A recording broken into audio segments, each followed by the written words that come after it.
বাংলাদেশের আগামী রাজনীতি যদি নেতৃত্ব শূন্য করতে হয় তাহলে তারেক রহমানকে যদি শেষ করে দেওয়া যায় তাহলে একটা নেতৃত্ব শূন্য হবে বাংলাদেশ এবং বাংলাদেশের একটি বৃহৎ রাজনৈতিক দল, সেটি তাদের মধ্যে জানা রয়েছে। অবশ্যই জনাব তারেক রহমানকে দেশে আসা দেশে না আসার আমি কিছু সাইকোলজিক্যাল ব্যাখ্যা করতে চাই আজকে, দুই তিনটা।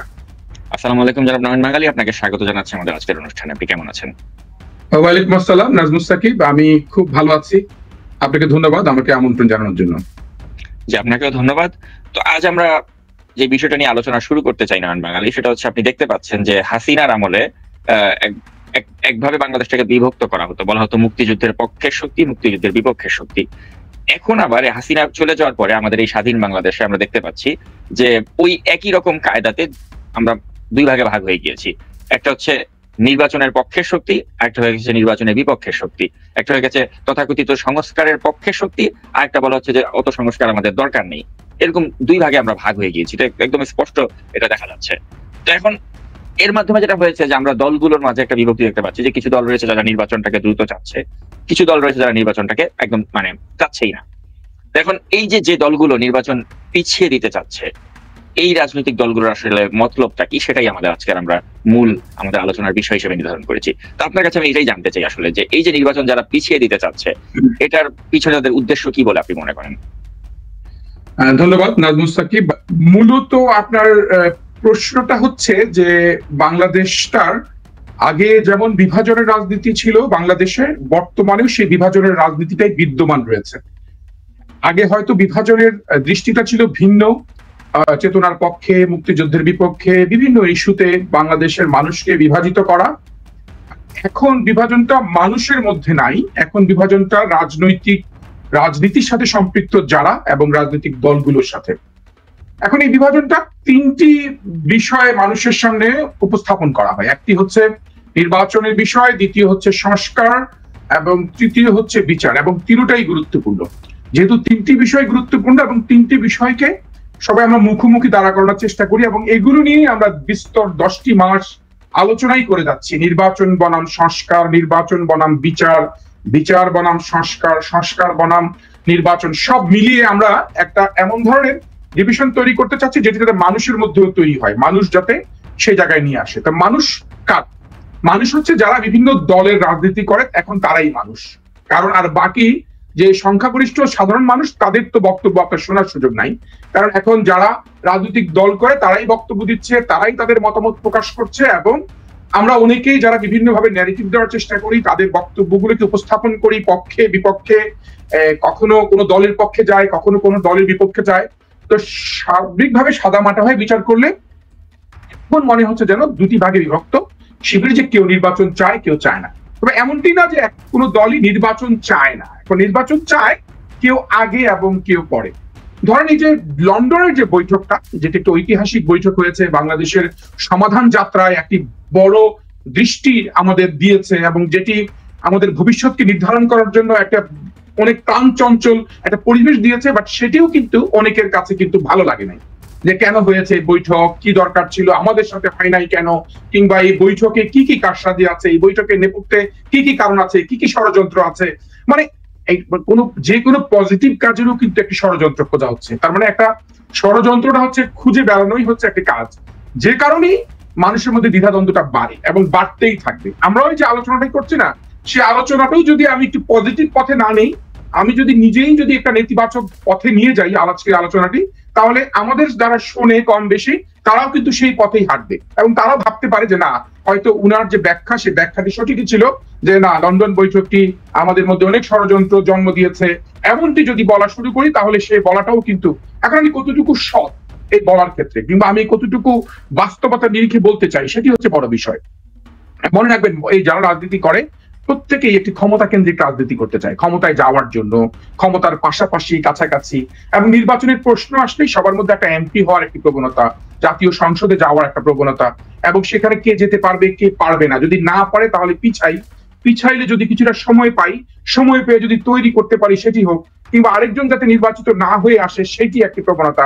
ফলে কি হয়েছে যে একটি বড় ধরনের একটি রেখাপাত সৃষ্টি করেছেন। কারা করেছেন? দেখবেন সব রাজনৈতিক দলগুলো এখন যেটা হয়েছে কি, একটা ইমব্যালেন্সড পলিটিক্যাল প্র্যাকটিস চলছে বাংলাদেশ। ইমব্যালেন্সড আমি এই জন্যই বলছি যে বৃহৎ একটি রাজনৈতিক দল আছে, এটা এত বড় অপরাপর সকল রাজনৈতিক দলগুলো এত ছোট যে শুধুমাত্র তাদের মুখের কথাগুলোই হচ্ছে মূল বিষয়, বাস্তবতা কাজের ক্ষেত্রে কিন্তু তাদের কিছু করার নাই। বরঞ্চ একটা বৃহৎ বড় দল হয়েও যেন একটা বিপদে আছে যে তাদের ব্যাপারে কিছু বলতে পারছে না, মানে তাদের নেগেটিভ ছোট করা যাচ্ছে না, তাদেরকে হেয় প্রতিপন্ন করা যাচ্ছে না, তাদেরকে মানসিকভাবে ছোট করা যাচ্ছে না। ফলে বিএনপি এই উদারতা দেখাতে গিয়ে যেটি হয়েছে, এবং উদারতা দেখাটাই খুবই স্বাভাবিক এবং খুবই উচিত বলে আমি মনে করি। ফলে অপরাপর দলগুলোর সুযোগগুলো বেশি পেয়ে যাচ্ছে, এবং সেই সুযোগগুলো পেয়ে তারা চিন্তা করছে আমি এটাকে অপব্যবহার না করে ভালোভাবে ব্যবহার করে যাতে বিএনপির একটি কম্পিটিটর বা একটি দলকে যাতে আমাদের মুখোমুখি বা আমাদের প্রতিযোগী একটি দলে পরিণত করা যায়, এবং সেটি করা গেছে। মানুষ কিন্তু ভাবা শুরু করেছে যে হ্যাঁ, এই রাজনৈতিক দলগুলোই হয়তো দেশের সর্ববৃহৎ সব রাজনীতির মূল জায়গায়, কিন্তু আসলে তা না।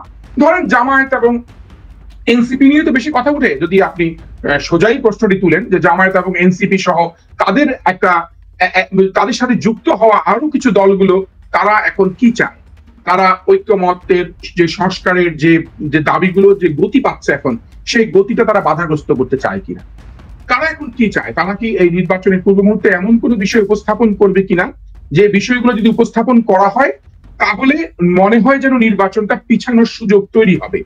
তারা কি বলতে চায়? তারা বলতে চায় ডক্টর ইউনূস সাহেব একবার যেহেতু বলেছে এপ্রিলে, উনি কেন হঠাৎ করে বা ফেব্রুয়ারিতে হতে পারে, উনি বলেছে এর মধ্যে কি কি কারণ থাকতে পারে। তারা কি বলতে চায়? তারা বলতে চায় যে আসলে যদি আমরা জাতীয় নির্বাচনের আগে যদি স্থানীয় সরকার নির্বাচন করে ফেলি তাহলে জটিল একটা অবস্থান তৈরি হবে দেশে, আরো জটিলতা তৈরি হবে, যে জটিলতাটাও আমাদের জাতীয় নির্বাচনটাকেও পিছিয়ে করতে পারে। মানুষের মধ্যে তখন বুঝতে পারবে যে আসলে কি হতে যাচ্ছে।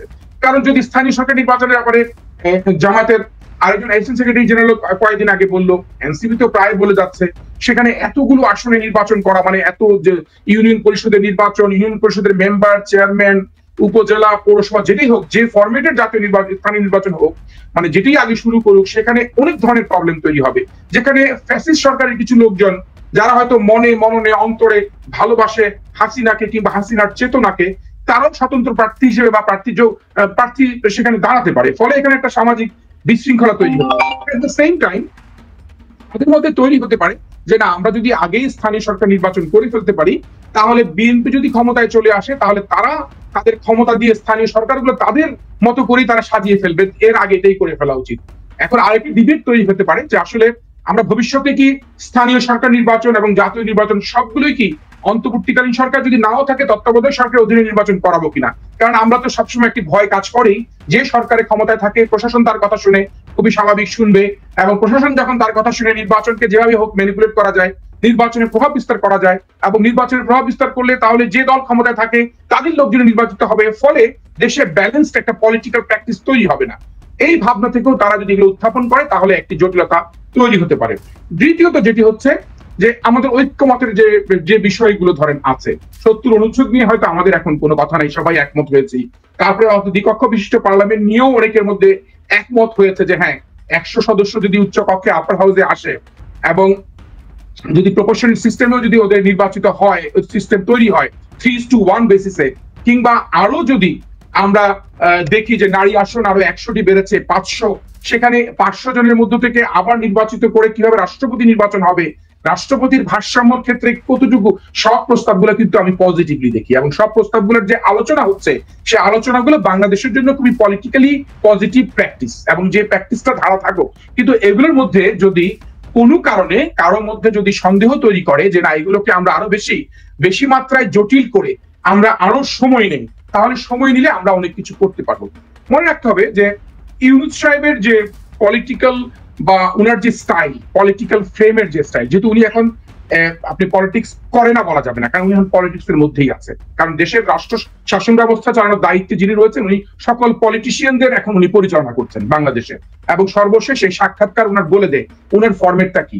ধরেন উনার পলিটিক্যাল ফরম্যাটটা বুঝতে হবে যে ধরেন উনি তারেক রহমানের সাথেই একটা বৃহৎ দলের প্রধান ব্যক্তির সাথে শীর্ষ নেতার সাথে বৈঠক করবে, কিন্তু এটাই ওনার মধ্যে মূল প্ল্যান, কিন্তু উনি অন্যান্য সাব প্ল্যানকে মূল প্ল্যান বানিয়ে উনি কিন্তু ওইটাই শেষ করে এসেছেন। তার মানে উনি কিন্তু অন্যান্য যে চার্লসের সাথে উনার মেডেল নেওয়া, পুরস্কার নেওয়া, তারপর বিভিন্ন জায়গায় ইন্টারভিউ দেওয়া, তারপর বিভিন্ন থিঙ্ক ট্যাঙ্কে কথা বলা, হয়তো সব কিছুর ঊর্ধ্বে ছিল কিন্তু উনার বিএনপির সাথে বৈঠক। কিন্তু উনি যদি আগে থেকেই বলতো যে আমি বিএনপি নেতার সাথে দেখা করতে সাক্ষাৎ করতে যাচ্ছি, তাহলে উনার পজিশনটা কতটুকু থাকতো সেটা নিয়ে কিন্তু উনি খুব ভাবে।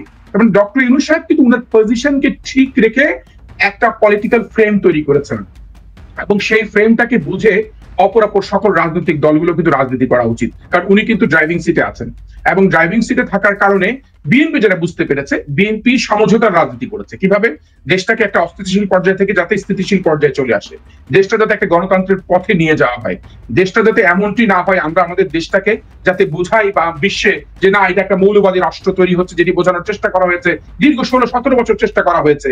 এইটি একটি এমন একটি রাষ্ট্র ব্যবস্থায় চলে যাচ্ছে যেখানে ইসলামী জঙ্গি গোষ্ঠী তৈরি হবে, যেখানে ইসলামের উত্থান তৈরি হচ্ছে, যে উত্থানের মাধ্যমে আমরা শুধু ইসলামটাকে মুখে মুখেই বলছি কিন্তু আলটিমেটলি দেশটাকে একটি ভিন্ন জগতের দিকে নিয়ে যাচ্ছি। আবার এমনটি যাতে না হয় যে যাতে আমরা আমাদের রাষ্ট্র ব্যবস্থায় নতুন নতুন হঠাৎ হঠাৎ করে আমরা এই মুহূর্তে চাইলেই সংবিধান পরিবর্তন করে ফেলা, কিংবা এই মুহূর্তে চাইলেই বিচার কার্যক্রম ঘন্টা খানিকের মধ্যে শেষ করে ফেলা, এমনটি যদি করি তাহলে মানুষের মধ্যে মেসেজ যাবে যে তারা সম্পূর্ণভাবে নিয়মের বাইরে গিয়ে সকল কার্যক্রমগুলো করছে।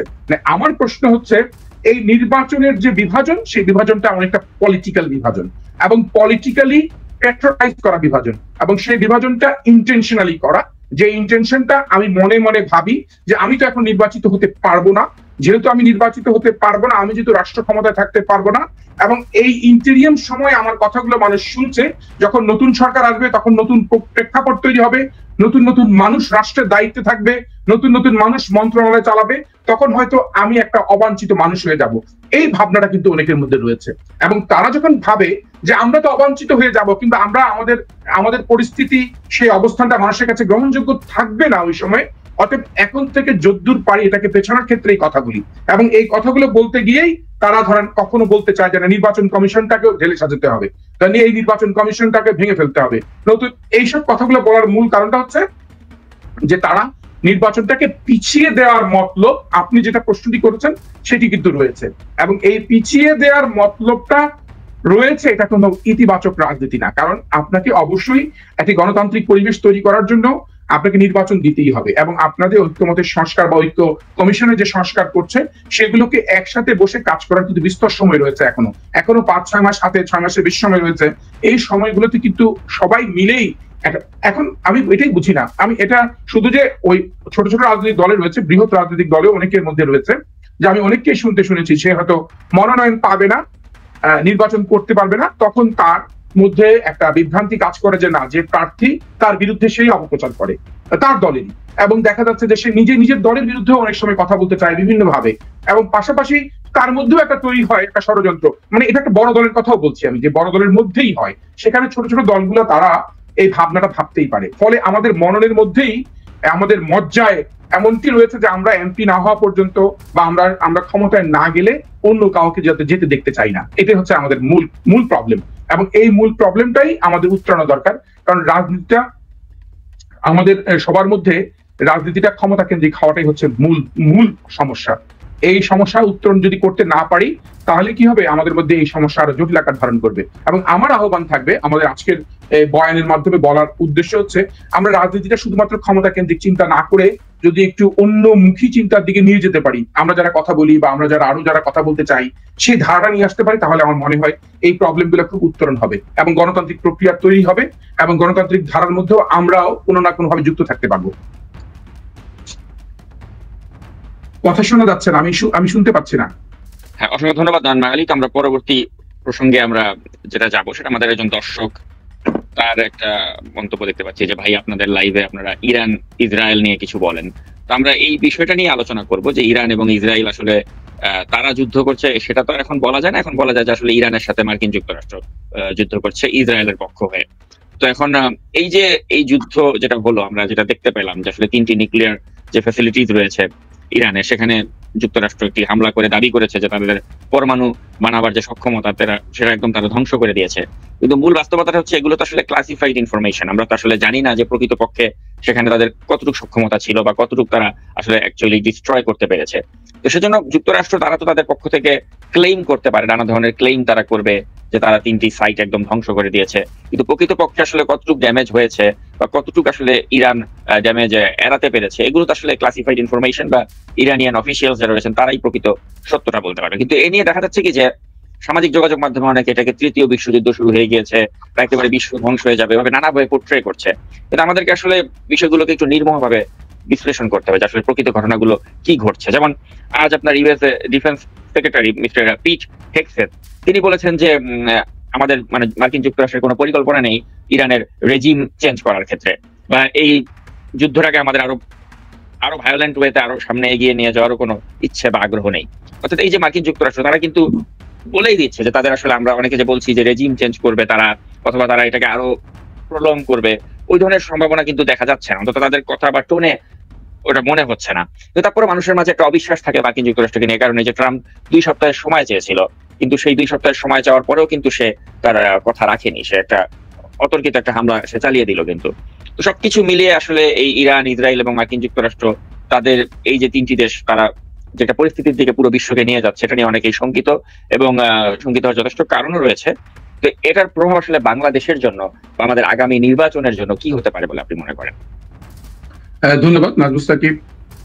আমরা প্রত্যেকটা মানুষই কিন্তু শঙ্কিত, খুবই স্বাভাবিক, কারণ যুদ্ধ, সাধারণ মানুষ তো কোনোভাবেই যুদ্ধ চায় না, এবং আমরা সবাই শান্তির পক্ষে বসবাস করি এবং শান্তি প্রত্যাশা করি, এবং শান্তির জন্যই এই লড়াইটা আমাদের চলছে, অব্যাহত একটি লড়াই। কিন্তু এখন যেটা মনে হচ্ছে যে আসলে বিশ্ব রাজনীতি বোঝার জন্য, বিশ্ব পরিস্থিতি বোঝার জন্য আসলে মনে হয় যেন যুদ্ধ নিয়েই বুঝতে হবে এখন অনেক বেশি, কারণ আমরা এই যুদ্ধ পরিস্থিতির মধ্যেই মনে হয় যেন অনেকদিন ধরেই এই যে ভারত পাকিস্তানের যুদ্ধ হয়ে যাচ্ছিল বা এমন একটি অবস্থান, এবং যে পরিস্থিতিতে আমরাও কোনোভাবে জড়িয়ে যাচ্ছিলাম, এদিকে মায়ানমার আরকানস আর্মির সাথে বিষয়গুলো, তাইওয়ান নিয়ে নেওয়া চায়নার, তারপরে এদিকে এর আগেই শুরু হয়ে গেছে রাশিয়া ইউক্রেনের, মানে সব মিলিয়ে কিন্তু আমরা কিন্তু যুদ্ধের আওয়াজ আলোচনায় শুনতে পাচ্ছি।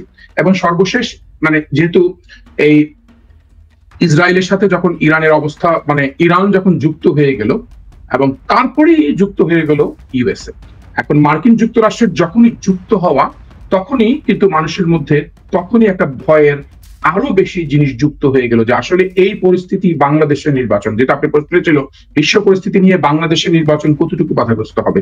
দেখেন, বিশ্ব পরিস্থিতি, যুদ্ধ পরিস্থিতি সবকিছুই কিন্তু আপনার অর্থনীতির সাথে সম্পর্কযুক্ত, এবং এই অর্থনীতির যদি এই যুক্ত হয়ে যায়, মনে করেন আজকে যে ইউএসএ 3টি জায়গায় তারা যে বড় ধরনের হামলা করলো, এবং তারা, আপনি তো বলেছেন ক্লাসিফাইড, এবং খুবই সুনিশ্চিত করে আমরা প্রত্যেকে কিন্তু ক্ষমতার অবস্থানটা, আমরা সবাই সবার অবস্থানটা তুলে ধরতে চাই মানুষের কাছে, আর মানুষের মধ্যে একটা বড় ধরনের ভাইব তুলতে চাই। কিন্তু আজকে ধরেন যদি হরমুজ প্রণালী বন্ধ হয়ে যায়, যদি তেলের যে চ্যানেলটা সেটা বন্ধ হয়ে যায়, তাহলে বিশ্ব অর্থনীতি কিন্তু পুরো ভেঙে যাবে, এবং বিশ্ব অর্থনীতি ভেঙে গেলে বাংলাদেশের অর্থনৈতিক অবস্থা, আমরা এমনিতেই যে আমাদের এখান থেকে মানে কত হাজার কোটি টাকা লোপাট হয়ে গেছে, দেশটা চুষে খেয়ে ফেলছে ফ্যাসিস্ট সরকার, তারপর আবার যুদ্ধ পরিস্থিতি, তারপরে আবার একটা অর্থনৈতিক অবস্থান, তখন সেখানে নির্বাচন নিয়ে আলোচনা প্রসঙ্গ তোলাটাই হয়ে যাবে একটা অবান্তর। আমি চলে আসি আপনার প্রশ্নের পাশাপাশি দর্শকের প্রশ্নে। দেখেন, আমরা কিন্তু যখন এখানে চলে আসছিল, মানে ডোনাল্ড ট্রাম্প যখন ক্ষমতায় আসে, ডোনাল্ড ট্রাম্প ক্ষমতায় আসছিল 2টি বেসিক কনসেপ্টের উপরে, 2টি মূলত। একটি হচ্ছে উনি যুদ্ধের বিপরীতে অবস্থান নেয়, উনি ক্ষমতায় আসতে যুদ্ধ ব্যাপারে উনি খুব নেগোসিয়েশন করবে, কোনো যুদ্ধ বাঁচতে দিবে না, নিজেও সম্পৃক্ত হবে না। তাহলে মানুষ, তার মানে অধিকাংশ সংখ্যাগরিষ্ঠ মানুষ মনে করেছে না, যুদ্ধ চাই না, আসলে শান্তির পক্ষে ওর অবস্থান। আর দ্বিতীয় হচ্ছে ক্ষুদ্র ক্ষুদ্র ব্যবসায়ী থেকে শুরু করে সবাই, ব্যবসায়ীরা ভালোভাবে তাদের ব্যবসা বাণিজ্য আরো করতে পারবে, ব্যবসায় লাভ, অর্থনৈতিক অবস্থা আরো চাঙ্গা হবে, সেটি কিন্তু এই 2টি জিনিসই কিন্তু ভঙ্গুর দশায় চলে আসছে। উনি 2 সপ্তাহ সময় নেওয়ার পরেও শীঘ্রই উনি যুক্ত হয়ে গেছেন, এবং উনি দেখেন প্রথমেই যখন সফর করতে যান, উনি কিন্তু আরব বিশ্বে সফর করেন, প্রথম সৌদি আরব সহ উনি সব সফর করে কিন্তু ওইখানে গিয়ে একটা অ্যাকর্ড তৈরি করেন, আব্রাহাম অ্যাকর্ড, যে অ্যাকর্ডের মূলটাই কিন্তু তার ওই মাথায় কিন্তু ইসরায়েলি পোকা, এই পোকাটাই তাকে একটা জায়গায় নিয়ে আসছে, কিন্তু তার মধ্যে তৈরি হয়ে আছে, সে তৈরি। এখন আপনি বলতে পারেন যে তাহলে আজকে বিশ্ব পরিস্থিতি আমরা কিভাবে বলবো? একটা লিডারের কথা যদি আমরা বিশ্বাস করতে না পারি, একজন নেতার কথা যদি আমরা বিশ্বাস করতে না পারি, তাহলে বিশ্ব পরিস্থিতি তো আজকে এখন চলে আসছে কিভাবে? বিশ্ব পরিস্থিতি চলে আসছে যুদ্ধ পরিবেশে কার ক্ষমতা বেশি, কার অস্ত্র বেশি, কার পারমাণবিক শক্তি বেশি, কে পারমাণবিক বোমা বানাচ্ছে, কার কত বেশি, হাইড্রোজেন বোমা বানাচ্ছে কত বেশি। এবং এই পরিস্থিতি ধরেই কিন্তু বিশ্ব পরিস্থিতি, এই জায়গা থেকেই কিন্তু বিশ্বাস অবিশ্বাসের দোলা তৈরি হয়। সেই যখন নিরস্ত্রীকরণের চুক্তি তৈরি হয় 1932 সালে, যে 32 সালে যখন সবগুলো দেশ, শক্তিশালী দেশ, সোভিয়েত ইউনিয়ন, তারপরে হচ্ছে মার্কিন যুক্তরাষ্ট্র, যুক্তরাজ্য, ফ্রান্স, জার্মানি, জাপান, যখন সবাই বসে নিরস্ত্রীকরণের জন্য, সবাই তাদের কথা বলে যে না আমার তো, ব্রিটিশরা বলতে চায় যে না আমার তো বিভিন্ন দেশে দেশে পুলিশিং করতে হচ্ছে, আমার তো অস্ত্র লাগবে, আমারটা থাকুক, বা যাদের অস্ত্র দরকার নেই। জার্মানি বলতে চায় আমার তো লাগবে, আমেরিকা বলতে চায়। তার মানে সবাই নিজেরটা বাঁচিয়ে নিজের অবস্থানটাকে দৃঢ় করে কিন্তু তারা শুরু করে। মানে আমাদের একটু ব্যাকগ্রাউন্ডটা দেখতে হচ্ছে যে বিশ্বাস অবিশ্বাসের দোলাটা আমরা কি করবো। তখন হয়তো জার্মান দিয়ে শুরু করা হয়েছিল, হ্যাঁ জার্মান বন্ধ করতে হবে, তাদের আর অস্ত্র বানাতে পারবে না, আর তৈরি করতে পারবে না। পরে তারপরে কিন্তু যে গুপ্তচরদের যে আনাগোনা তৈরি হয়, গুপ্তচররা কিন্তু আনাগোনা শুরু করে পৃথিবীতে এই কার কত বেশি অস্ত্র ভান্ডারে অস্ত্র রয়েছে এবং কে কোন প্রক্রিয়া অস্ত্র বানাচ্ছে। এই যে শুরু করেছে অস্ত্র বানানো এবং অস্ত্র বানানোর মহড়া, আপনি যদি মানে জেনে থাকেন যে অস্ত্র বানানোর মহড়াটা শুরু হয়ে যায় প্রথম সেই যখন বিশ্বযুদ্ধে, যখন 3জন বড় লিডার, 3 স্টার লিডার যখন একত্রিত হয়েছে। দেখেন 3জন নেতা একত্রিত হয়ে কিন্তু নিজেরা নিজেদেরকে বিশ্বাস করে না। স্ট্যালিন রাশিয়া থেকে, সোভিয়েত থেকে, আমেরিকা থেকে ট্রুম্যান, ব্রিটিশ থেকে, ইউকে থেকে চার্চিল, তারা কিন্তু সব একত্রিত হয়ে তারা কিন্তু ধ্বংসের পথেই যায় এবং ধ্বংসের পথে যায় তার পক্ষেও যুক্তি রয়েছে। হ্যাঁ জার্মান থেমে গেছে, জাপান থামে নাই। জাপান না থামার কারণে তারা তখন প্রথম এই পারমাণবিক শক্তি প্রদর্শন করার যে শক্তিটা পায়, তখন বিশ্ব স্পেশালি এই আমেরিকা প্রদর্শন করার সুযোগ পায় হিরোশিমা নাগাসাকিতে। এই দুটি বড় ধরনের কি পরিস্থিতি সৃষ্টি হয়েছে পৃথিবীতে, কত বিপর্যস্ত পরিস্থিতি আমরা দেখেছি, শুনেছি, আমরা নিয়ে কথা বলেছি। জাপানের পরিস্থিতি, সেই শক্তি কি কমেছে? বরঞ্চ সেই শক্তি প্রদর্শনের ধারা তৈরি হয়েছে। ধারা কিভাবে তৈরি করেছে? তখন 1945 সালে দেশে দেখিয়েছে রাশিয়া, তখন সোভিয়েত ইউনিয়ন দেখিয়েছে 1949 সালে কাজাকিস্তানে। সে তখন তার তারটা প্রদর্শন করে পারমাণবিক বোমা, তার কত শক্তিশালী দেখেছে, তারটা আরো বেশি শক্তিশালী। তারপরে ইংল্যান্ড তখন চুক্তি করেছে 1952 সালে, সে দেখিয়েছে। ফলে কি হয়েছে, এমনটি নাকি 3জন নেতা কেউ কাউকে হেল্প করেছে তা না, সবাই কিন্তু সবার বিরুদ্ধে অবস্থান নিয়েছে গোপনে, এবং গোপনে একজনের প্রক্রিয়াগুলো শেখার জন্য গবেষকদেরকে নিয়ে, গবেষকদের মাধ্যমে, গুপ্তচরদের মাধ্যমে অনেক তথ্য নিয়ে এসে তারা নিজেরা তৈরি হয়েছে, শক্তিশালী হয়েছে। এই যে কালচারটা, এই কালচারটা বিশ্ব নেতাদের মধ্যে তৈরি হয়েছে। ধরেন কারণ কে কত বেশি শক্তিশালী পলিটিক্যাল লিডার, কে কত বেশি শক্তিশালী দেশের মধ্যে। হিটলারকে দমাতে গিয়ে 3জন তৈরি হয়েছে, কিন্তু সবাই মনের মধ্যে হিটলারগিরি পোষণ করেছে। মানে আমার বক্তব্য হচ্ছে আমরা নেতৃত্বের অনেক সংকটে রয়েছি। আমি যে ঢালাওভাবে, হ্যাঁ আমরা যদি বাস্তবতার ভিত্তিকে যদি কথা বলতে যাই, আমি যদি বলি না আমি তো ধর্মীয় চেতনার ভিত্তিতে কথা বলতে হবে, আমি ইরানের পক্ষে যদি কথা বলি, তাহলে সেটি খুব অ্যাভারেজ মানে ডায়লগ হবে না। ডায়লগটা হতে হবে যে আসলে ইরানের মধ্যেও আপনি দেখেন যে রেভলিউশনটা, প্রথম যে রেভলিউশনটা, ইরান কিন্তু আমেরিকার সবচেয়ে কাছের বন্ধুই ছিল। মানে আগে যখন তারা যখন একটা হোয়াইট রেভলিউশন করেছে, নারীরা সবকিছু করতে হবে, তখন সিনেমা হচ্ছিল, বড় বড় বিনোদন হচ্ছিল, এবং তখন যে রানী ছিল তার ছেলেই তো পরে পাহলবি দায়িত্ব পালন করে। পাহলবি তো খুব অল্প বয়সে 22-23 বছরে রাজার দায়িত্ব পায়, এবং তাদের সাথে আমেরিকার মানে পশ্চিমাদের এত ভালো সম্পর্ক ছিল যে তারা পশ্চিমা কালচারে, আমরা তো আগে এক ছোটবেলায় ইরানের ছবি টবিও দেখতাম, ইরানের ছবি এত, কিন্তু এটা আস্তে আস্তে এই ইসলামিক, যখন এই হোয়াইট রেভলিউশন থেকে যখন ইসলামিক রেভলিউশন চলে আসছে, যখন ওই শরিয়া আইন অনুযায়ী বা এই ইসলামিক প্রজাতন্ত্রের রাষ্ট্র হিসেবে যখন তৈরি হয়, তারপরে নতুন বিপ্লবের ক্ষেত্রে এইখানে ইরান কিন্তু আরেকটি ধারায় পরিচালিত হতে থাকে। আয়াতুল্লাহ রুহুল্লাহ খমেনি ছিল, তারপরে এখনকার যে খমেনি, ফলে এবং এখনো কিন্তু তৈরি হচ্ছে আগামী দিনের এই খমেনির সন্তান কি আগামী দিনের বড় শীর্ষ নেতা হবে কিনা, তার নামটা আছে কিনা, 3জনের নাম শোনা যাচ্ছে, যে কোন 3জন হবে। মানে আমার মূল কথা হচ্ছে যে টোটাল পলিটিক্যাল ফ্যাক্টরটাই কিন্তু আসলে লিডারশিপ বেসড, মানে নেতৃত্ব কেন্দ্রিক। আজকে যদি নেতৃত্ব শূন্য, কেন এখন খমেনির প্রতি সবার নজর? কারণ খমেনিকেই কিন্তু দেখা যাচ্ছে পরিণতি, খমেনি বেঁচে থাকবে কি থাকবে না সেটাই চলে যাচ্ছে এখন, খমেনি থাকবে কি থাকবে না সেই জায়গায় চলে যাচ্ছে কিন্তু রাজনীতি। এখন রাজনীতি কিন্তু এক ব্যক্তি কেন্দ্রিক হয়ে যাচ্ছে, যে এক ব্যক্তিকে ধ্বংস করতে পারলে নেতৃত্ব শূন্য হবে, সেখানে আরেকটি রেভলিউশন তৈরি করা হবে। হ্যাঁ আমেরিকা, আপনি বলেছেন তারা বলতে চাচ্ছে তাদের রেজিম পরিবর্তনের ক্ষেত্রে কোনো চিন্তা তাদের নাই, কিন্তু তা না, হতেই পারে না। সবকিছু ব্যক্তি কেন্দ্রিক হয়ে যায় কেন? আমরা যেমন পুরো রাষ্ট্রটাকে, বাংলাদেশের রাষ্ট্র কাঠামো আমরা হাসিনা কেন্দ্রিক হয়ে গিয়েছিলাম, যে হাসিনাকে না সরাতে পারলে বাংলাদেশে এই ফ্যাসিস্টের পতন হবে না। তার মানে হাসিনা আমাদের কিন্তু কেন্দ্রবিন্দু, এবং এক দফা দাবিটাই কিন্তু হাসিনার পতন। ঠিক তদ্রুপ বিশ্ব পরিস্থিতি এখন যে জায়গায় গিয়ে দাঁড়িয়েছে। হ্যাঁ এখন আপনার শক্তির কথা যদি বলি, এটা বিস্তর আলোচনার বিষয়, এখানে অল্প সময় আলোচনা করা যাবে না। কার পারমাণবিক বোমার কি অবস্থা রয়েছে, পারমাণবিক বোমা থেকেও হাইড্রোজেন বোমা নিয়েও মানুষ চিন্তা করছে। মানে এখন সব মিলে এই শাসন ব্যবস্থায় আমরা যা দেখছি, যুদ্ধ বিধ্বংস মানে সম্ভাবনার অবস্থায় বাংলাদেশের নির্বাচনটা কতটুকু শঙ্কিত এই আরো বোঝার জন্য 2-3 সপ্তাহ যাবে। মানে আমার যেটা মনে হচ্ছে যে আরো 2-3 সপ্তাহ ওয়েট করতে হবে যে পরিস্থিতিটা কোন দিকে যায়। কারণ আমরা পরিস্থিতিটা কিন্তু শুধুমাত্র আমাদের শক্তি প্রদর্শনের জায়গায় নাই। আর মনে রাখতে হবে যে ধরুন আমেরিকার যত হামলা, আমেরিকা তো আর আমেরিকা থেকে হামলাটা করে না, আমেরিকার অনেক সামরিক ঘাঁটি রয়েছে, তাই না? বিভিন্ন সামরিক ঘাঁটি তারা কেন তৈরি করে? এই সামরিক ঘাঁটিটা তৈরি করে তারা তাদের এই পরবর্তী পরিস্থিতিগুলো কিভাবে তারা করবে। এবং আজকে যদি ইরানও যদি আমেরিকার কোথাও হামলা করতে চায়, তারা কিন্তু তাদের সামরিক ঘাঁটিগুলোতে হামলা করবে। তো এখানে তার মানে কি, আমরা এই মানব সভ্যতার এই সভ্য যুগে এই মানবতার কথা বলি, সভ্য যুগে যুদ্ধের কথা বলতে হচ্ছে আমাকে। সভ্য যুগে আমার কাছে ইসরায়েলের হামলাটা আমার কাছে খুব ভালো লাগতে পারে, কিন্তু ইসরায়েলও তো একটা ইনোসেন্ট মানুষ মারা যাচ্ছে।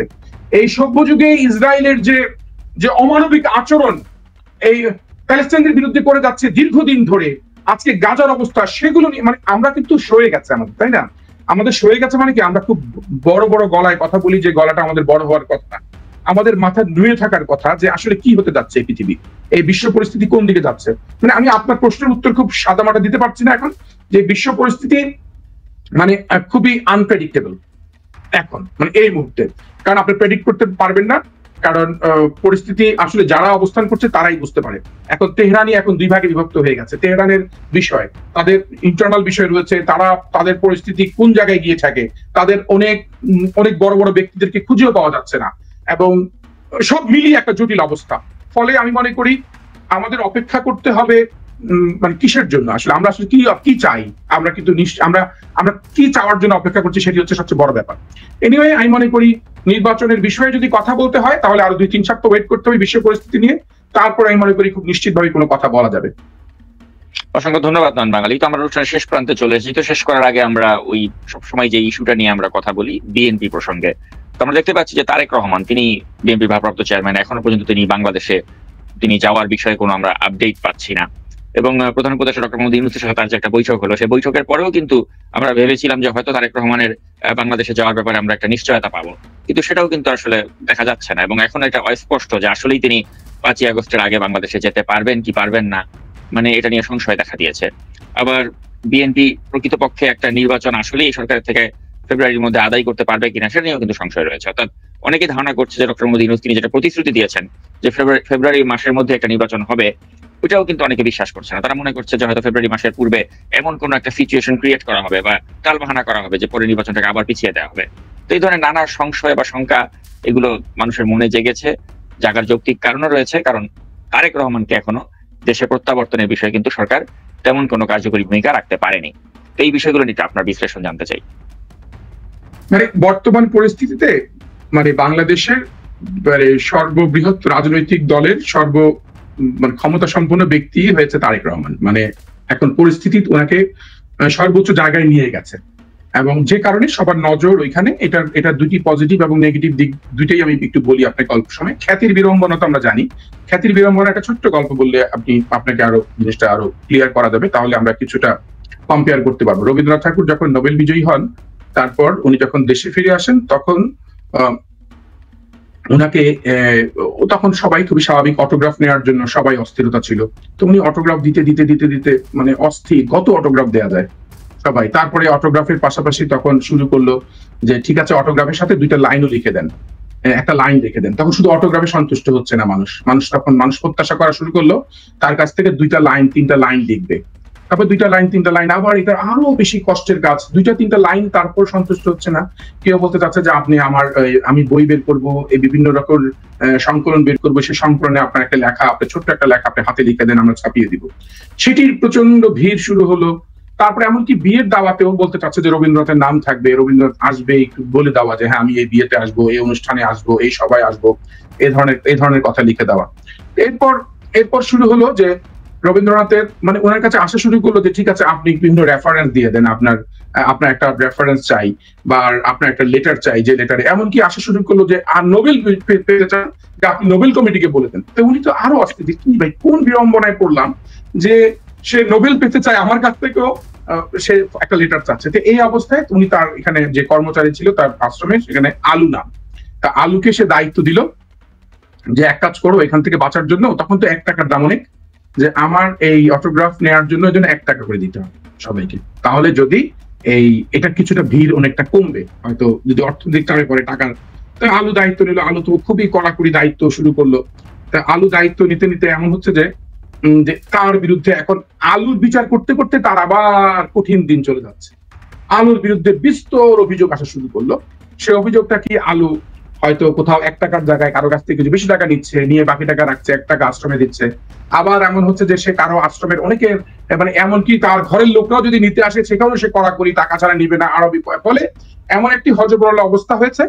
তখন উনি মানে বিরক্ত হয়ে তখন চিন্তা করলো যে না, আলুকেও আমাকে ইস্তফা দিতে হবে, আলুকে আর রাখা যাবে না। হ্যাঁ, উনি গানই লিখলো, এ মনিহার আমার নাই সাজে, মানে আমার এটা সাজে না, মানে এই মনিহার রবি। মানে আমি এই কথা বলছিলাম যে আমাদের খ্যাতির বিড়ম্বনা, আমাদের ধরেন জনাব তারেক রহমানকে দেশে আসা দেশে না আসার আমি কিছু সাইকোলজিক্যাল ব্যাখ্যা করতে চাই আজকে 2-3টা। আজকে ধরেন এই বিশ্বের সবচেয়ে বড় এখন যে এখন এই মুহূর্তে আয়াতুল্লাহ খোমেনির কথা আমরা সবাই শুনতেছি, সে এখন কিন্তু তাকে কিন্তু সে ধরাছোঁয়ার বাইরেই, সে নোটবুকে নোট লেখে, সেটাই নোটের উপরে বেস করে রাষ্ট্র পরিচালনা হয়। তার লেখনির উপরে কে কোথায় কাজ করবে সেটা কিন্তু পরিচালিত, সেভাবে অনেকটা এভাবেই পরিচালিত, দেশটা এভাবেই পরিচালিত হয়ে যাচ্ছে। এবং এমনও শোনা যাচ্ছে উনি বাংকারের এমন জায়গায় আছে যে ওইখানে যে সকল লেয়ার, এখানে মানে কোন প্রকার এমনকি ইভেন ভাইরাস অ্যাটাকও করার কোনো সুযোগ নাই। মানে বিষয়টা এমন শোনা যায় না, সবকিছু তো ক্লাসিফাইড, আমরা কোনো কিছু ফলো আপ করে বলতে পারি না। আমি কথাটা বলার মূল উদ্দেশ্যটা হচ্ছে, আমি দেখেন পৃথিবীতে সবচেয়ে ক্ষমতাবান হচ্ছে আল্লাহ সুবহানাল্লাহ তাআলা। আমাদের আল্লাহ হচ্ছে অদৃশ্য, তাই না? আল্লাহ অদৃশ্য থাকার কারণটা কি? আমি মনে করি অদৃশ্য থাকার মূল কারণটাই হচ্ছে এই অদৃশ্যের প্রতি ভালোবাসাই হচ্ছে আমাদের ঈমান, অদৃশ্যের প্রতি বিশ্বাস করাটাই হচ্ছে আমাদের ঈমানের মূল জায়গা, এবং সেই জায়গায় যে সবচেয়ে শক্তিশালী অবস্থান সে অদৃশ্যের মধ্যে রয়েছে। তার মানে আপনি যদি শক্তির জায়গাটা খুঁজে বের করেন, অনেকটা আপনি এখনকার ভার্চুয়াল যুগেও না, শুধু যত বেশি আমরা বলি না খুব মানুষের কাছাকাছি যান, মানুষের পাশে যান, ভাই অনেক মানুষের কাছাকাছি না গিয়েও কিন্তু বিশাল অবস্থানে। বাংলাদেশে যারা এমপি হয় অধিকাংশ মানুষ তার গ্রামেই থাকে না, সবাই ঢাকা থাকে, বরঞ্চ ঢাকায় থাকা লোকটা বেশি এমপি হয়, কারণ গ্রামে যে লোকটা থাকে সারা জীবন রাজনীতি করে, এই গ্রামের লোকটাই ওই ব্যক্তির বিরুদ্ধে বেশি অবস্থান। গ্রামের লোকটাই ওই যোগ্য ব্যক্তিকে তারা চায় না, তারা চায় কই সেই চট্টগ্রাম থেকে আসুক বা ঢাকা থেকে আসুক, পারলে লন্ডন থেকে আসুক, আমেরিকা থেকে আসুক, তাকে চায়। কেন? যত দূরে থাকে তত বেশি ক্ষমতা, তত বেশি আকর্ষণ, তত বেশি ভালোবাসা। আমার কথা হচ্ছে যে আমার কথাগুলা খুবই যে গ্রহণযোগ্য হবে তা না। আমি মনে করি তারেক রহমানের দেশের বাইরে থেকে রাজনীতিটা যত সুন্দরভাবে সুচারুভাবে নিয়ন্ত্রণ করতে পারছেন, যত সঠিক রাজনৈতিক সিদ্ধান্ত নিতে পারছেন, যত সঠিক রাজনৈতিক অবস্থান তৈরি করতে পারছেন উনি নিজের জন্য এবং রাষ্ট্রের জন্য এবং সেই সাথে দলের জন্য, সেটি আসলে অনেকটাই ক্ষতিগ্রস্ত হবে। অনেকে এটা আমার সাথে একমত হবে না, অধিকাংশই একমত হবে না। উনি থাকলে আরো বেগ পাবে, আরো শক্তি পাবে, আর একই ব্যক্তি তো উনি, এখনো উনার নাম তারেক রহমানই আছে, দেশে আসলে উনার নাম তারেক রহমানই থাকবে। উনি এখনো দলের ভারপ্রাপ্ত চেয়ারম্যান আছে, দেশে থাকলে উনি ভারপ্রাপ্ত চেয়ারম্যানই থাকবে। উনার পদবিও পরিবর্তন হবে না, উনার নামও পরিবর্তন হবে না। তাহলে কেন? মানুষ কি কাছে পেলে? না, কাছে পেলে কিছু ফড়িয়া চক্র তৈরি হবে, কাছে পেলে কিছু আলু তৈরি হবে, যে কনসোর্টিয়াম তৈরি হবে, যেটা আমরা এখনো ভাবি, অনেকে বলি যে বিদেশে থেকেও কিন্তু সেটা অনেক কম, কারণ এই অনেক ধরা। বাংলাদেশে বরঞ্চ এই চক্রটা এত বেশি সচল হবে, এবং এই চক্রটা সচল হয়ে এমন হবে যে উনাকে ধরাছোঁয়ার বাইরে রেখে উনাকে বিক্রি করে ফেলবে 1000 বার। মনোনয়ন বাণিজ্য হবে, অনেক কিছুই হবে, বরঞ্চ উনি ওইখানে থেকে যদি মনোনয়নের তালিকাটাও চূড়ান্ত করে আসতে পারেন। আমার সম্পূর্ণ আমার ব্যক্তিগত অপিনিয়ন, কিন্তু আমি যা বলছি, এবং এটি আমি কারোর সাথে কথা বলিও নাই, এই প্রথম বলতে চাচ্ছি কথাগুলো। এই জন্যই যে আমার একটি মতামত, যেহেতু এটি আমার দৃষ্টিতে অনুষ্ঠান, অথবা আমি মনে করি আমার মতামত হচ্ছে উনি বাইরে থেকে যতটা সুচারুভাবে দেশের এই 300 আসনের মনোনয়ন সহ যাবতীয় সিদ্ধান্ত যত ঠান্ডা মাথায় নিতে পারবেন, তত ঠান্ডা মাথায় উনি দেশে থাকলে নিতে পারবেন না। কারণ দেশে থাকলে সারাদিনই এই লোকের পদচারণা থাকবে, সারাদিনই কারোর সাথে কথা বলতে হবে, প্রচন্ড ব্যস্ত হবে, ফলে ঠান্ডা মাথায় কোনো কাজ করা যায় না। কারণ বিশ্বের সবচেয়ে বড় বড় লিডারদেরকে আমি দেখেছি এবং মনীষীদেরকে দেখেছি, এবং যারা নবী রাসূল হয়েছেন তারাও কিন্তু একসময় গুহায় গিয়েই কিন্তু সমগ্র অবস্থান তৈরি করেছেন, আমাদের নবী করিম সাল্লাল্লাহু আলাইহি ওয়াসাল্লাম পর্যন্ত। এটা কিন্তু প্রয়োজন রয়েছে, এবং ওনার এই নির্বাসনের জীবনটা ওনাকে অনেক পরিবর্তন এনে দিয়েছে। হ্যাঁ, আমরা এখন কি কথা বলি, আমরা অনেকেই ভয় দেখাই যে হ্যাঁ ভারতীয় এজেন্ট গুলো সক্রিয় রয়েছে, রয়ের এজেন্ট সক্রিয় রয়েছে, এখানে যেহেতু এই সাবকন্টিনেন্টে আমি উনার একজন পররাষ্ট্র বিষয়ক সম্পাদকও এই কথাটাই বলেছে তার এক সাক্ষাৎকারে, যে যেহেতু এই সাবকন্টিনেন্টে এই ধরনের নজির আছে, অতএব সেখানে একটি ভয় এবং খুবই স্বাভাবিক থাকতেই পারে, এই ভয় সত্য মিথ্যা যাই হোক থাকতেই পারে, এটা ভেবেই নিতে হবে। তারপরে ভারতীয় এজেন্টের যে চক্র আমাদের দেশে এখনো বিরাজ করছে, তারা কি জানে না? তারা অবশ্যই জানে যে বাংলাদেশের আগামী রাজনীতি যদি নেতৃত্ব শূন্য করতে হয়, তাহলে তারেক রহমানকে যদি শেষ করে দেওয়া যায়, তাহলে একটা নেতৃত্ব শূন্য হবে বাংলাদেশ এবং বাংলাদেশের একটি বৃহৎ রাজনৈতিক দল, সেটি তাদের মধ্যে জানা রয়েছে অবশ্যই। ফলে এই বিষয় থাকতে পারে। এবং আমরা অনেক বলি যে বাংলাদেশে কিন্তু আন্ডারওয়ার্ল্ডের যে পলিটিক্সটা চলে বাংলাদেশে, যে আন্ডারওয়ার্ল্ডের পলিটিক্স কিন্তু অনেক খারাপ ছিল একসময়, সেটি অনেকটা একটা জায়গায় চলে আসছে, কিন্তু এখানে অনেকেই দেশের মানে জেল থেকে বাইরে হয়ে আসছে, সবাই জেলের বাইরে। তার মানে জেলখানা এখন নাই বললেই চলে। যারা শীর্ষ সন্ত্রাসী, দেশের শীর্ষ সন্ত্রাসী কেউই জেলে নাই। আপনি যদি নাম করা লিস্ট তালিকা অনুযায়ী দেখেন, তারা সবাই বাইরে এবং তারা সবাই সক্রিয়। এই সক্রিয়তা কিভাবে আছে এটাকে আমরা আমরা আমরা জানি না, শুধু একমাত্র প্রশাসনের লোকরা টের পায়, তারা বলে না, কারণ প্রশাসনের লোকদের সাথে তাদের সম্পর্ক রয়েছে। বাংলাদেশের এই সক্রিয় চক্রগুলোই এখনো ধরেন গার্মেন্টস এর ব্যবসা, বিভিন্ন জায়গায় এরা কিন্তু ওদের সব পলিটিশিয়ানদের বিরুদ্ধে নাম হচ্ছে, কিন্তু এই শীর্ষ সন্ত্রাসীদের একটি চক্র কোনোভাবে কাজ করছে তাদের সাথে লিয়াজো রেখে। কারণ যে ছেলেটি বলছে যে আমি এই দলের নেতৃত্ব দিচ্ছি, কিন্তু সে পাশাপাশি বলে আমি কিন্তু অমুক ভাইয়ের, রাজনীতিবিদ না, অমুক শীর্ষ সন্ত্রাসীর ভাইয়ের সাথে আমার প্রতিদিন রাতে কথা হচ্ছে, সে কিন্তু এই কথাটাও সে কিন্তু জুড়ে দেয়। ফলে কি হয়েছে, পুরা পলিটিক্স এর কালচারের মধ্যে কিন্তু একটা ভিন্ন, এগুলা শুদ্ধ করার জন্য হ্যাঁ, আমরা যখন বিএনপি কে বলি না একসময় যে বিএনপি র্যাব প্রতিষ্ঠা করেছে, বিএনপি কিন্তু এই সকল সন্ত্রাসীদের দমন করার জন্য তৈরি হয়েছিল এবং অনেক শীর্ষ সন্ত্রাসী এমনকি দল করেছে, বিএনপি রাজনীতি করেছে, তাদেরকেও কিন্তু বিএনপি ছাড় দেয় নাই। এবং ছাড় দেয় নাই বলেই হয়তো অনেকে আমরা মানবাধিকারের কথা বলি, কিন্তু সর্বোচ্চ চিন্তায় যদি আপনি ভাবেন যে এটি কিন্তু সঠিক চিন্তা ছিল, কারণ এগুলোকে প্রশ্রয় দেওয়া যায় না, কিন্তু এখন কোনো না কোনো কারণে এই প্রশ্রয়ের জায়গায় তৈরি হচ্ছে। কারণ এই সুযোগটা নিচ্ছে কেন? কারণ বিএনপি তো এখন রাষ্ট্র ক্ষমতায় নাই, তাদের হাতে ক্ষমতা নাই তাদেরকে ধরার, তাদের এখন বিএনপির হাতে পুলিশ না, পুলিশ হচ্ছে ইন্টেরিয়াম গভর্নমেন্টের হাতে, আর ইন্টেরিয়াম গভর্নমেন্টের পলিটিক্স অনেকটাই বোঝে না, কারণ কেউই বোঝে না ইন্টেরিয়াম গভর্নমেন্টের পলিটিক্স। ওরা এই সকল এই গ্রাম পর্যায়ে রাজনীতি কি হয় সেটা বলতে পারবে না, তারা একটা নির্বাচনের ক্ষেত্রে কি ধরনের খেলা হয় সেটা তারা বলতে পারে, শুধু থিওরিটিক্যাল কথা বলতে পারবে, তো শোনা কথা, হিয়ারসে, তারা শুনে কিছু বললো আপনাকে, কিন্তু প্র্যাকটিক্যাল অভিজ্ঞতা তাদের নাই, ফলে তারা এগুলো হ্যান্ডেল করতে পারছে না। ফলে আমি আমার প্রশ্নে চলে আসি, তারেক রহমানকে নিয়ে আমরা কোথায় কোথায় আরো ভয় পাচ্ছি, যে আমরা ভাবছি যে প্রশাসনিক কু বলতে আমরা ধরেন প্রশাসনের কিন্তু এখনো এই আমরা সবসময় ধরেন যখন বলি যে ফ্যাসিস্টরা লুট করে নিয়েছে, সেই লুট করার পেছনে নেপথ্যে প্রশাসন দায়িত্ব ছিল এবং প্রশাসন সহযোগিতা করেছে। ধরেন একটা ব্যাংকে টাকা লুট করেছে, এখন ব্যাংকের টাকা লুট করার জন্য কে ভূমিকা রেখেছে? ব্যাংকের ম্যানেজার কিংবা ব্যাংকের কোনো কর্মকর্তা। আমরা কি কর্মকর্তাদের গ্রেফতার করতে দেখেছি? দেখি নাই। হয়তো আমি শেষ করতে চাচ্ছি এই জন্য যে আমি মনে করি তারেক রহমানের সময় মতোই দেশে আসা উচিত, এবং সময়টা কখন? সময়টা হচ্ছে নির্বাচনের রোডম্যাপ যখন স্পষ্ট হবে, নির্বাচনের তারিখ দিনক্ষণ সব তৈরি হবে, এবং নির্বাচনের যখন এই দিনক্ষণ তৈরি হবে, ইস্তেহার ঘোষণাটা উনি এসে করুক, মানে এটা হচ্ছে আমার বক্তব্য। এবং উনি কিছুটা আরো সময় নেই, তারপর উনি দেশে আসুক। আর যাবতীয় যে সকল ভয় দেখাচ্ছে যারা, সে ভয়গুলো হচ্ছে একটা মিথ্যা ভয়, সে ভয়গুলো আমি মনে করি এই ধরনের একটা জুজুর ভয়। এবং সর্বশেষ কথা আমি যুক্ত করতে চাই, তারেক রহমানের এই ভয়টি আবার একদিক দিয়ে ভালো কেন জানেন? রাজনীতিবিদদের কিন্তু কিছুটা ভয় থাকলে তার প্রোটোকল তৈরি হয় অনেক বেশি, এবং সেই প্রোটোকলটা আমি মনে করি তারেক রহমানের জন্য অত্যন্ত প্রয়োজন। এবং সেই ভয় যত বাড়বে তত তারেক রহমানের রাজনৈতিক অস্তিত্ব তত বৃদ্ধি পাবে, এটাই স্বাভাবিক এবং এটাই হচ্ছে বাস্তবতা। অসংখ্য ধন্যবাদ জনাব নয়ন বাঙালি এতক্ষণ আমাদের সময় দেওয়ার জন্য।